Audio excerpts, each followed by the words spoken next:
Just stop it. The run-of-the-mill, cheesy, humdrum bullshit status quo just tires me out. What fascinates me are the industry disruptors, the superhuman frontiersmen or women who go through hell to achieve their goals. Join me as we meet and learn from those mavericks, rebels, and business leaders that aren't afraid to piss off the establishment in order to make radical change for good. Sponsored by Johto PR, the disruptive anti-PR firm that murders your competition with cinder blocks and cyanide. This is Disruption Interruption. Welcome back, everybody, to Disruption Interruption. I'm your host, KJ, and we're here today to talk to another industry leader that has steered off the lame, tired path of the status quo.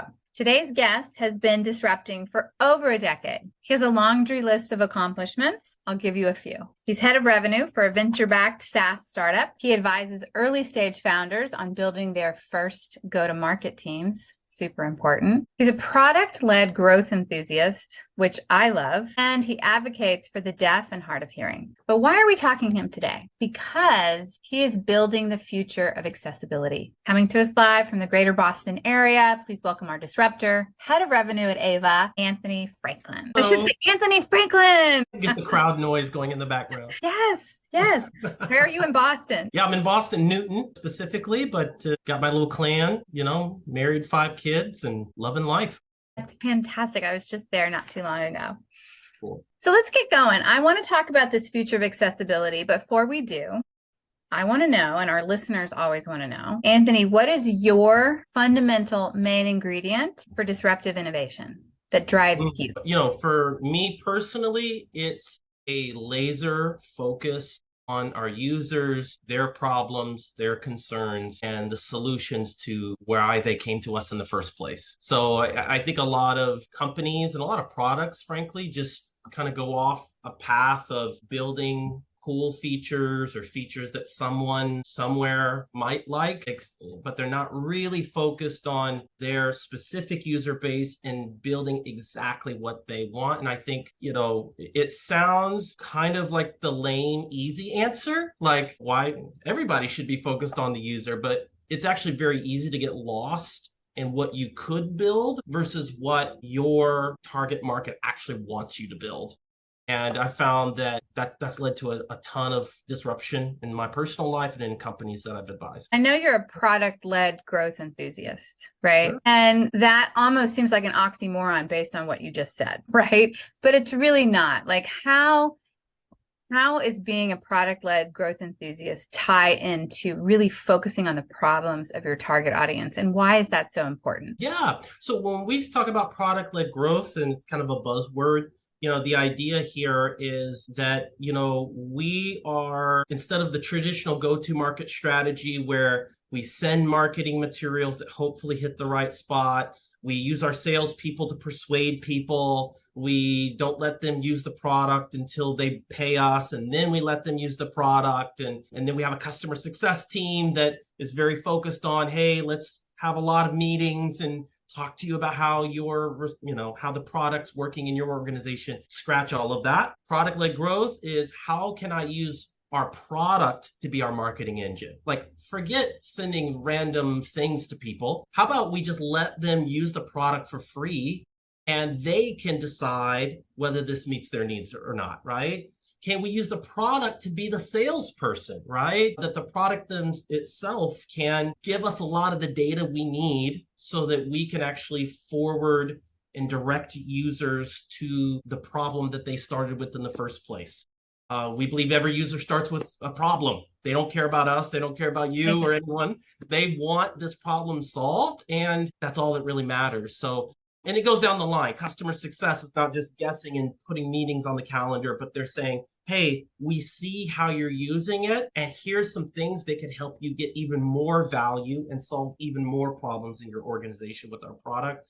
So it's a fundamental difference in how you go to market. It's thinking about our users and their problems and really crafting how we approach our customers with, can the product do this versus humans just doing this? And it all is kind of the underlying assumption is that sales has changed. People want to try it first. They don't want to talk to a salesperson or any human for that matter. Like, they'd like to just try it. right? And that doesn't offend me. There's plenty of people that are willing to talk to us after they've tried the product, because then it's not a guessing game. Now they know, I think this solves my problems, but I've got some questions about how we would implement this or how this feature works. It's just a fundamentally different conversation. So when I think about user focus, that's how it ties into product-led growth. Yeah, that makes total sense. And I'm glad you explained that because it is a buzzword, right? Yeah. But it is fundamentally changing sales. Sales has changed. And, letting people try the product first, I mean, that changes how you sell everything, right? But it aligns even with the number one rule of branding is that you never talk about your solutions. You talk about the target audience's problems. Because ultimately it has to fix that, right? Exactly. When you said that this has been disruptive, even in your personal life, tell me about that. I think there's a lot of ways that's been disruptive. So first of all, I think product-led growth is a buzzword, but it's an idea and a concept that great salespeople and great sales organizations have adopted a long time ago. I remember my mom used to go through Macy's, and she always went through kind of the beauty section, and I dreaded it because we'd always stop and take a long time. Like, Mom, can we go? And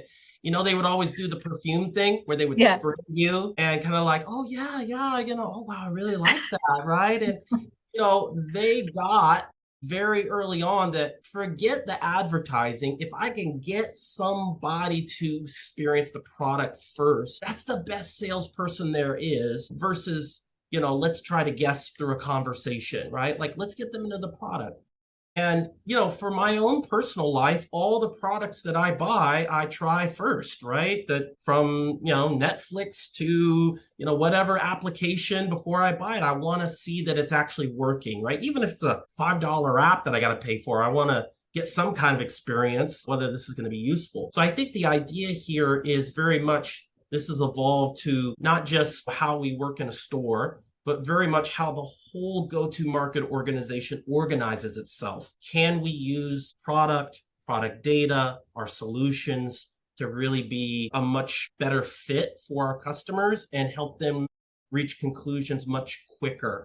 And I find that, this speeds up sales processes. Once you get people to try it, they have some internal validation now that this is actually going to solve their problems. So certainly has changed my life, changed my kids' lives, right? My kids are very tech friendly and always kind of trying to figure things out. In video game world, having demos is very common, right? My son is on his Switch and has this Unrail demo. I don't know where he found it, but he did the little demo and he said, Dad, I'm going to love this game. I'm really going to love this game. No, I tried the demo and I saw him playing it for weeks and he was like, okay, let's download this game and I'm fine with paying for it because I know he's going to get a lot of value out of it. So fantastic. I mean, it really is. It does change everything, doesn't it? Yeah. But even when you're relating it back to Macy's and what they figured out, right? I always avoid that because I hate getting sprayed on. But so let's talk about how this goes into the future of accessibility, right? Sure. People are going, what does that mean? Let's lay out accessibility today as it is today for different disparate, underserved, other populations, just anyone. Paint the picture for me. Yeah. Well, when we talk about accessibility, we think about accessibility and sort of what's happened even, up till today. I think a lot of accessibility, it's been an idea, but then there's also been laws that have been introduced that have encouraged accessibility. I think about in, the 1990s, the American Disabilities Act, right, came about and really sort of pushed reasonable accommodations, right? And this idea of, people deserve reasonable accommodations so that they can do their work. But in other countries, maybe they take it even a step further, right? I know in France, there are laws that require you to have X amount of disabled employees in your organization or you're fined, right? In today's world, though, the truth is you can have a company of 10,000 in the United States, 10,000 employees, and not one has a disability. That's the truth. There's no required minimums. We put laws in place, but that doesn't necessarily mean that the world is accessible. And so in our role and what we build, we talk to deaf or hard of hearing users all of the time. Being deaf's not always something that you can tell. When someone's partially deaf, they can perhaps still read lips. When they have moderate to severe hearing loss, perhaps they can still follow along the meeting and get 60 to 70% of the information that was there, but it's disguised. And the way accessibility works today is an employee, a student, a patient needs to raise their hand. They need to disclose their disability. They need to ask someone else on the Zoom call to turn on their captions, or on a different captioning service, my Teams or Google, whatever. Or perhaps, they need to really kind of prove that they need this, right? They need to go get a doctor's note and all of this sort of thing, and have some documentation. So that's the past of accessibility. It's actually, there's a stigma around getting an accommodation. A lot of people are afraid to say, I need this tool to be productive at work. And so they don't, and they just suffer, and are not able to do great work. They're able to do great work, but they work at almost with a tax on them, right? That, their every conversation, 60, 70, 80 that they're getting. And if you do that for every conversation, how can you expect that employee to do great work? It's very hard, right? So when we talk about, so that's kind of where things have been for us. And, we find that, so that's one part of accessibility. The other part of accessibility is some people and other companies are very passionate about building accessibility, but they're doing it inside their walled garden. Right? So some of the big players out there will say, hey, we have live captions if you come over to our platform, right? And, you go, wait, what about in-person conversations? Can you help us have accessibility there? What about on the other platforms? Are you offering your technology and building that so that we can have those captions on every platform? And we find that there are not companies building tools that are accessible everywhere and in every situation that a deaf or hard of hearing person would go into. And again, deaf and hard of hearing is just who we're focused on now, but we have a vision to help every disabled employee, student, customer, patient, that they can go to any store and have the kind of communication needs that they have met. Right. And that's a very ambitious. That's a big purpose. That's a very big mission. So anyway. Disabled. Let's just break that down, that population down. We have the, intellectual, developmental and disabilities, right? Hard of hearing, gosh, there's probably so many that people aren't aware of, right? What percentage of the population are deaf and hard of hearing? Do we know? Yeah. So the estimate right now, if, there's some of the data collection has been a little fuzzy on this, but if we're talking about someone with any hearing loss, we're talking about 450 million people have some form of hearing loss. So where is this? In the US or globally? Globally. It's globally. Yeah, it has to be globally. I just looked at the number. Globally, okay. So we're talking about maybe a 12th of the population, right?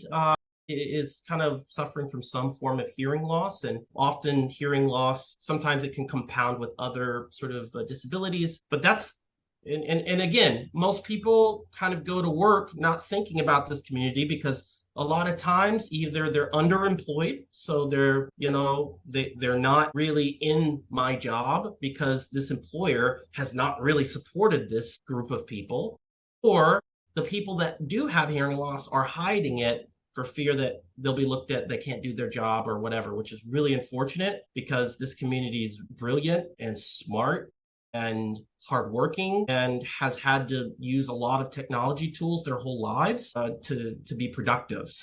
Which is an asset. They're a bit more technologically advanced for sure. Mm-hmm. Right. And I've heard, and I've actually seen it to be true, but you have to, when you have some perception that is lacking, right, or gone, your other perceptions can get augmented, right, to be able to survive and do well in life, right? So that's an actual benefit too. Yeah, and a lot of people don't. So this is another kind of conversation about accessibility. Like, a lot of big tech revolutions were started either by or for deaf people, right? When we think about the telephone, when we think about the brain-machine interface, when we think about the internet or text messaging, even our company, our CEO's a CODA, his mother, his father, his sister are deaf, our co-founder's deaf. Like, we are coming from a space that we don't look at captions as just this thing that helps everyone, although it does. That's how accessibility works. You develop these tools maybe for this community, but then all of a sudden everyone else benefits. And that's kind of the missing link in a lot of organizations, is they're only thinking of perhaps the cost or perhaps who's going to manage this. And they're not thinking about how many other people in our organization are going to benefit from sort of our focus on accessibility and some of these other tools that we're introducing for this community. Let's break that down, because that typically what moves the needle, at least in the American business culture, is how it affects the bottom line. Things don't get changed, even though they need to be changed, until it's really exploited that it helps, right, the bottom line. And they look at the cost, but what are the benefits of others being able to utilize this technology? Yeah, well, I think captions, it's well researched that if you have captions, that you understand more of any conversation, right? Like there is an amount of your brain that needs to process, language. And if it's not read, right, you're only getting it from hearing, which we know that hearing is, a lot of tests have been done that when you hear information, it's not the best way to bring in information. The best way is to you hear, but then you teach, right? You read. Like, anything you can do to sort of add on some of those alternative methods of learning, it increases your understanding, right? So captions just in general help, I think, the general population. I mean, how many of us turn on subtitles? But again, I think this is where accessibility is it's incredibly important to see accessibility from the eyes of your user. Mm-hmm. Because when I think of captions, I think of, great, we turn the captions on my video conferencing platform. This is good enough. It's kind of inaccurate a little bit, but who cares? But for someone who's deaf or has severe hearing loss, I don't even know when the captions were wrong. So I'm sitting here thinking that I got this information and it was wrong. And I go into the next meeting with that wrong. And I add on a little bit more wrong.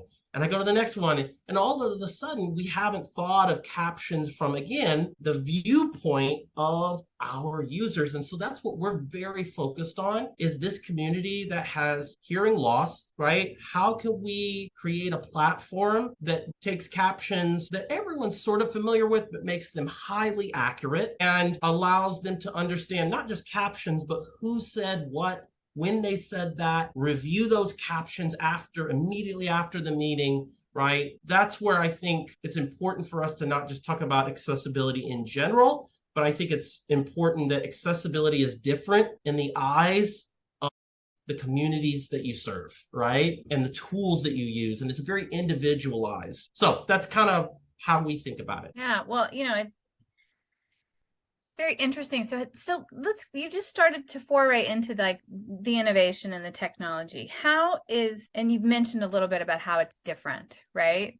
But, let's get into that. How is this innovative? How is this disruptive? What's been done? I mean, you mentioned you glossed upon it. It's way more accurate, right? How is that more accurate? Yeah. So generally the industry, if we're talking about captions, they sort of fall into three categories. We have ASR, automatic speech recognition. This is what you turn on automatically on your YouTube video or your, call like this or something like that, right? Inaccurate, probably 85% accurate. Depends on how slow people speak. If there's a heavy accent, if multiple people are speaking over each other, right? Generally 85% on average. Fine for probably the everyday employee or student that doesn't have any hearing loss. They know, it messed up there. Then you have sort of cart captioning, which is sort of like a courtroom stenographer, used in many industries. They have a special phonetic keyboard. They type at the rate of speech. It takes about 5 years of training to keep up with the rate of speech. It actually can be very difficult. And because of that, there's sort of big prices associated with that. Okay. But generally, it's highly accurate, right? 96% accurate or so, maybe a little more. But it can be very expensive, priced out of the market. Incredibly expensive, and it's limiting. I mean, sometimes you have to have the captioner right there with you. You can only use it on certain platforms, and there usually is 48-hour plus notice that you need to bring captions into a conversation, which we all know if I want to schedule a meeting with you tomorrow, I need something much faster than that. Okay. Right. And then there's a third category, which is what we are doing. So we're using automatic speech recognition as the base, so which is about 85% accurate. Then we have live captioners that come into the conversation in real time, and they're real time correcting the transcript that you're seeing on your screen and bringing it up to 99% accuracy. So this is fundamentally different because this means you can have captions on your mobile phone, iOS or Android. You can have captions as a bar on any video conferencing platform. It means you can have captions in person just by bringing your phone to that conversation. It means you can caption podcasts like this one, YouTube videos, but again, they're all highly accurate. And because we have a team that we employ and deploy, in sort of last minute situations if necessary, the deaf or hard of hearing person can come with confidence that they never have to be in a conversation where they're not really sure they're going to understand what's going on, right? They can come with confidence that I have equal communication needs being met, and I don't need to depend on someone else. I have my own platform to be able to do that. But most of the time, what we found is big organizations support this. They want to be inclusive. They want to have something like this. And I would say those are disruptors too. Not every company thinks of accessibility in this way. And the companies we partner with are very much thinking, how can I produce and create a more inclusive environment for this community? So that's a little bit about kind of how different it is. We translate into 16 languages, do a bunch of other stuff, but chiefly that's kind of what we do. Got it. So you have ASR plus you have real life people. Mm-hmm. Tell me about this real life people workforce, because that's a whole nother subset of a workforce, right? Yeah. What are their skills? Where do you find them? And that's a lot of manpower. That's actually great. Yeah, it is a lot of manpower.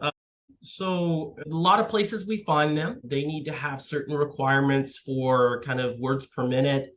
They need to have a certain tech savviness. They need to have a passion for accessibility and what we're doing. And, we give them some tests to confirm that they actually have those skills. And but I think a lot of the people joining us are, perhaps even maybe formerly CART interpreters, right? Maybe they are formerly kind of word processing, and, they're coming saying, hey, this is the next sort of revolution, and we want to join the journey. So we are scaling up, so there's sort of the before they join us and where do we find them, and people can apply online if anyone's, listening to this, a little plug for us, but we're growing our team. We're a Series A startup and very disruptive in how we work. But then even afterwards, we give a ton of training, but it's very unique training because again, it's using our platform. It's understanding, the great thing about our scribes is it's not just typing, right? Like it's also, they're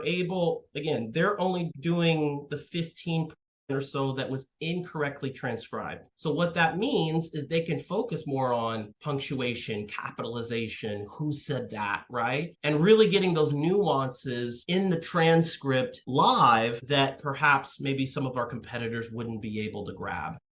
And so, we do a lot of training after, scoring, we do some friendly competitions. I mean, it's a lot of fun.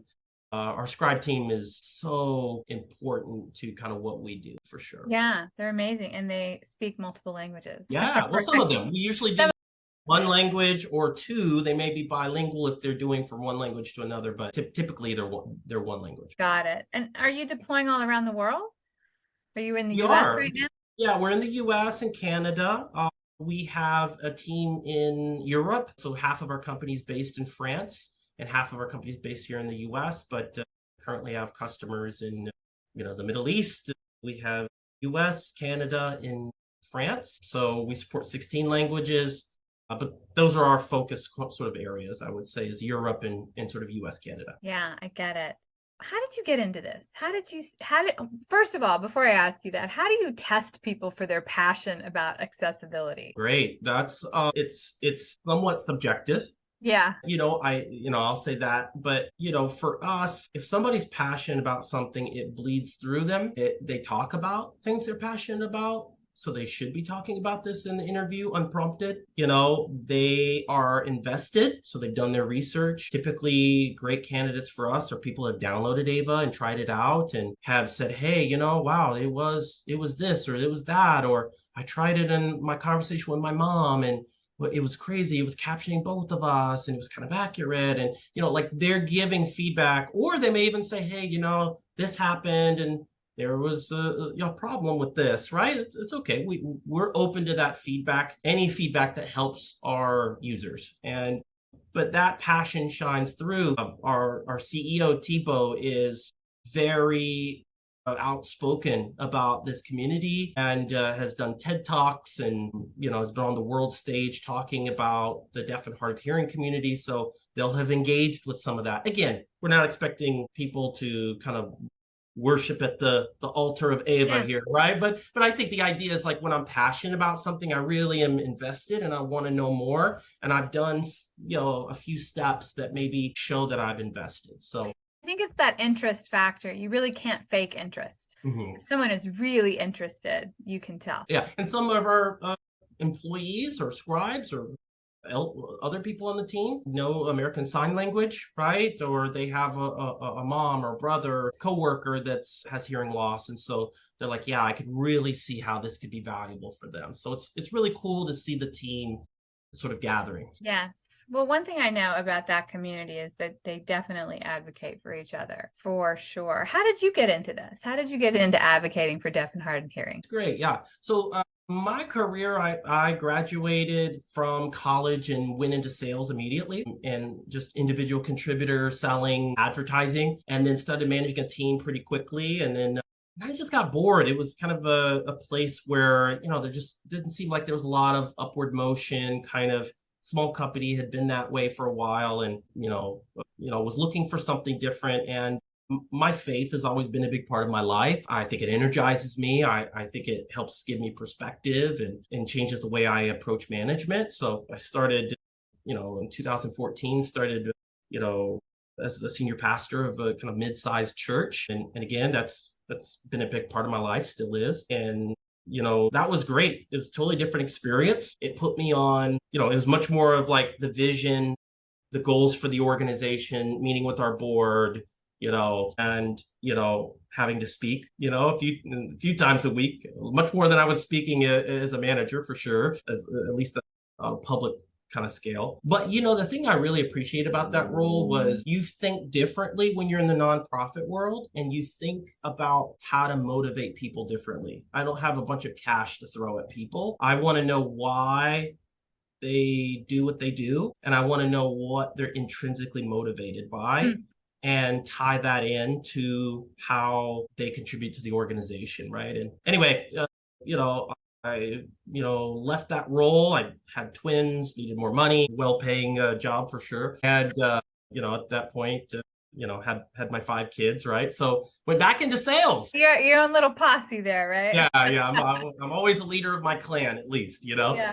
So but anyway, then I went back into sales and started managing teams again. And then I took a bit of a spin doing some consulting for a few years, and still do some consulting, although it's much, very, very part-time right now. And found when I was doing that full-time, it wasn't as fulfilling, in the sense of like, I missed being involved in people's growth and seeing and being there day to day to see them grow. When you're an advisor, you're kind of just on the sides and advising the management team. It's not the same kind of fulfillment. So, and I was looking for a new role, and that's how I came across Ava. They were kind of venture backed, high growth, but then social impact, and not just like the buzz social impact, but like really actually helping users for the first time communicate with their waiter, right? And hey, I can use Ava to actually order and show them, and wow, I've never been able to do that as a deaf person, or wow, I can finally have a back and forth with my manager, and we can use the same platform, and they can sort of communicate fluidly.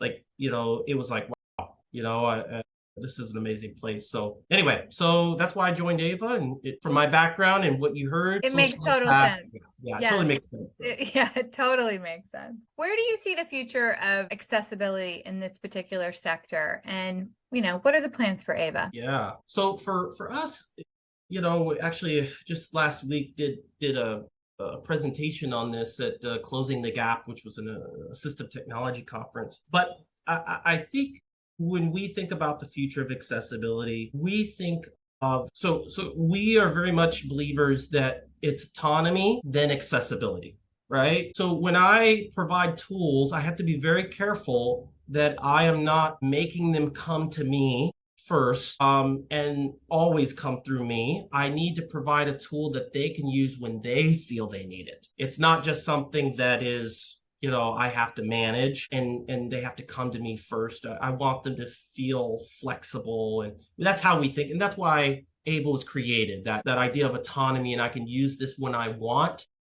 So that I still keep that autonomy, but I also have accessibility. We think the future is universal tools. So not just tools that are working in one section, but really thinking holistically about this community and kind of getting rid of these barriers that are artificial. And, we need a lot more coordination, to be honest. If we're going to have an accessible future, it's hard. It's hard for a deaf or hard of hearing person to have one platform at work, one platform at home, and maybe 2 or 3 things that, they need to do for this meeting and that meeting. And all of a sudden they've got 10 tools that they need. Makes their lives so complicated. Yeah. And then they need an extra set of tools to do their work. It's like, there's such a tax, and we've just got to get rid of kind of that thinking. We think a lot more companies need to be thinking about business models that support the part of the community that can't pay for these things. So we have a free version, and it's very strategic that we want some of our proceeds and profits to be devoted towards a free usable version where there may be people that are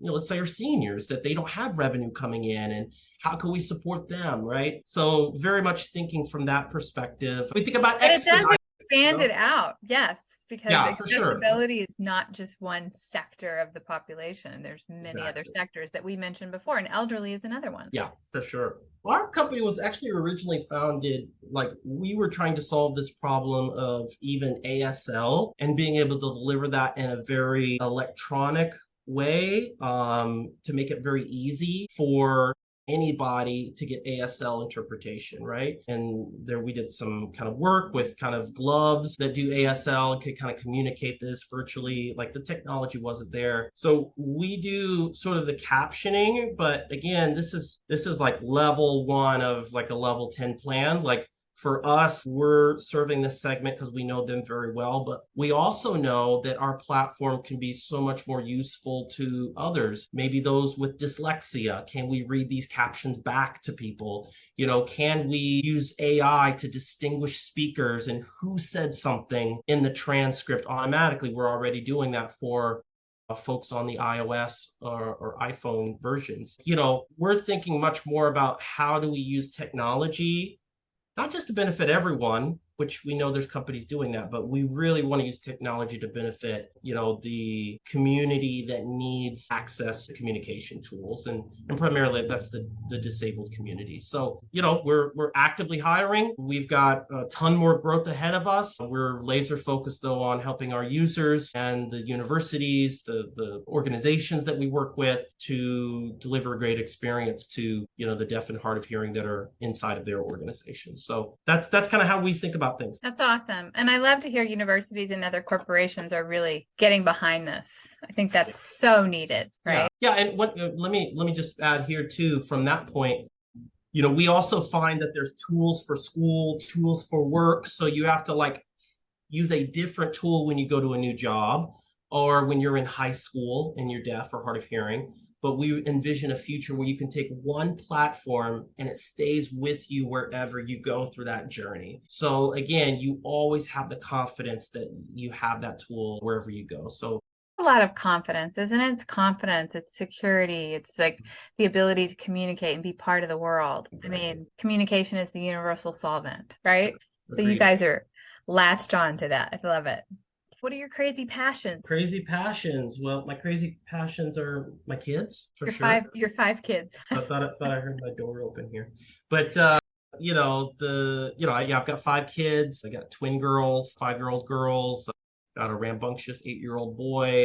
I've got teenagers. So, You've got the whole spectrum. We do. What's one of your favorite family things to do with all your kids? Yeah. Well, recently we went raspberry picking, and there's just the satisfaction you get from taking a raspberry off of the vine and like, hey, this is where the food comes from. And wow, that's how it grows. And that's so cool. And, It's a different perspective for our technology born kids, right? It is. Yeah. So we love doing that. We're definitely a movie family. We love watching our kids go to the YMCA locally and just kind of play and, either basketball or, whatever sport they're doing. So we try to stay active, but, it's a lot of fun just building the company, but also I think my family helps me sort of recharge and refresh. And I think that's important. So. That's awesome. Okay, Anthony, tell me how people get a hold of you. They want to talk about product-led growth. They want to talk to you about Ava. How do they get a hold of you? Yeah.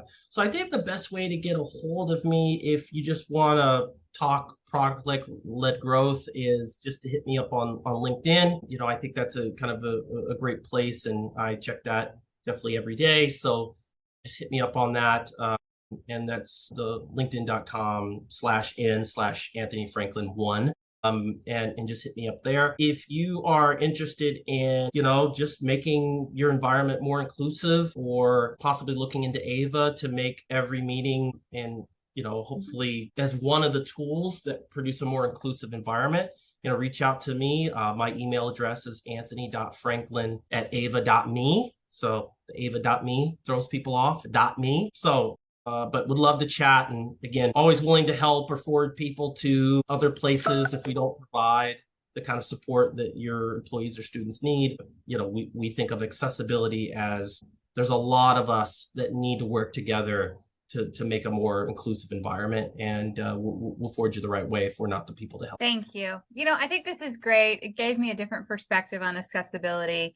I know that that's a term people throw around, but seeing how technology is really helping, being the catalyst for this, starting with a certain segment of the population and seeing how it can exponentially expand. I love what you guys are doing. Thank you. Thanks. No, it's been great being here, and I'm so grateful for the time here. You bet. All right, that's a wrap, everyone. If you learned something today, go tell someone about this podcast and tell people to go disrupt their markets with a tidbit from this show. Thank you for listening to Disruption Interruption, where we transform lives, change consumer behavior, alter economics, and never accept the status quo. Ciao for now. Because we live in a highly litigious society, with America being one of the top litigious countries in the world, here's our legal disclaimer. This information is not intended to be a substitute for professional public relations or legal advice. Do not disregard seeking professional, legal, healthcare, or financial advice, or delay seeking professional PR or legal advice because of something you have heard here. Contact an attorney to obtain advice on any particular legal situation or problem. Use of this podcast or our website or any of its social media or email links do not create an agency-client relationship between Johto PR and the user.